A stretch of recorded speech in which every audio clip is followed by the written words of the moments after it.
So what I'm here to talk to you about today is the archetype of the king and what that means for a man and how important it is. Beautiful out here.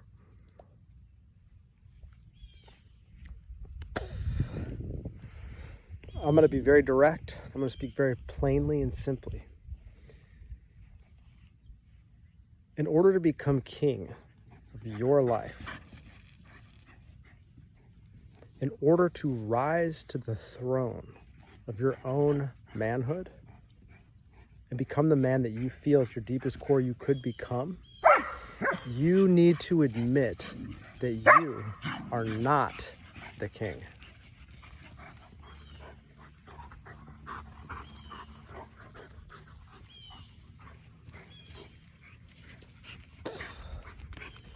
When you admit that you're not the king, you become humble, you become honest, you admit your own insufficiency, your own lack, your own weakness, your own limitation.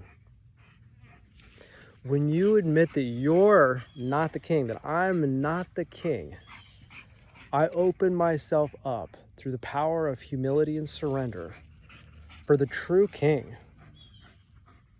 which we could call God, if you so like, to enter into me and to grant me his power.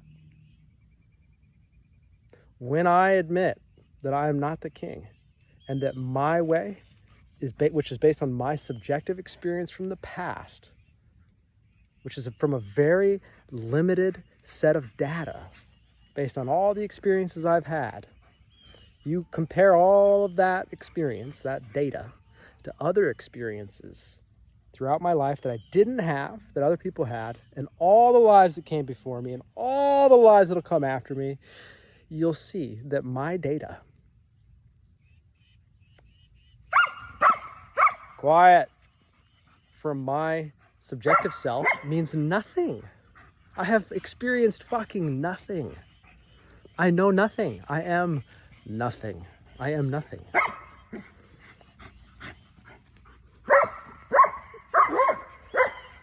And so, by admitting that, I admit my own insufficiency. And I admit that my bias from all of my past accumulation of data is what I'm projecting onto the screen of life. Quiet, dog. Quiet. Quiet. That is what I experience. I'm experiencing what I'm projecting out onto objective reality. How can I be wise? How can I engage with reality if I'm not meeting it? How can I truly see clearly? Judge a situation clearly, not judge it based on my past data, which is how most people understand judging, which is based on my preferences and my opinions. But how can I see it clearly with discernment and discrimination and say, no, not that, yes, this, not this, not that. It is very clear to see. I must transcend myself and my own suffering, my own limitations, my own pleasures. I must sacrifice myself. And that is the principle of Christ on the cross. That is the principle of the Buddha under the bo tree. And that is the essence of the yogi merging with God or the divine. And once I do that, I am gifted. You will be gifted if you do this. The ability of clear sight. You'll be able to see things as they actually are instead of the way you would have them be based on what you're bringing into the experience. That is the essence of a king. A king has his subjects come before him and they say, King, we need your judgment. We have this dispute in our lands. And the king, if he is not selfish, which means he is identified with only his subjective experience from his past. By the way, there's nothing morally wrong with that. It's just a level of consciousness to be operating from. This king, if he operates from a selfish place, will not be able to make a fair judgment for his subjects because he will be projecting only his experiences.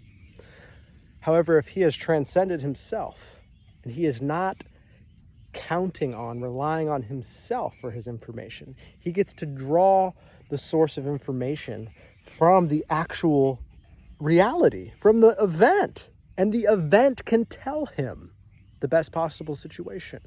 And if he doesn't know, he won't pretend to know. He'll draw more information until he can arrive at a conclusion. This is the essence of the king.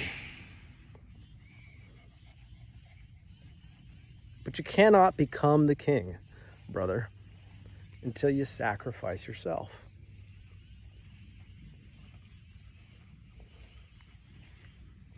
You cannot spiritually awaken unless you have relinquished control over your own identity and taken in the greater reality that is all around you. Go forth, men. Get to work.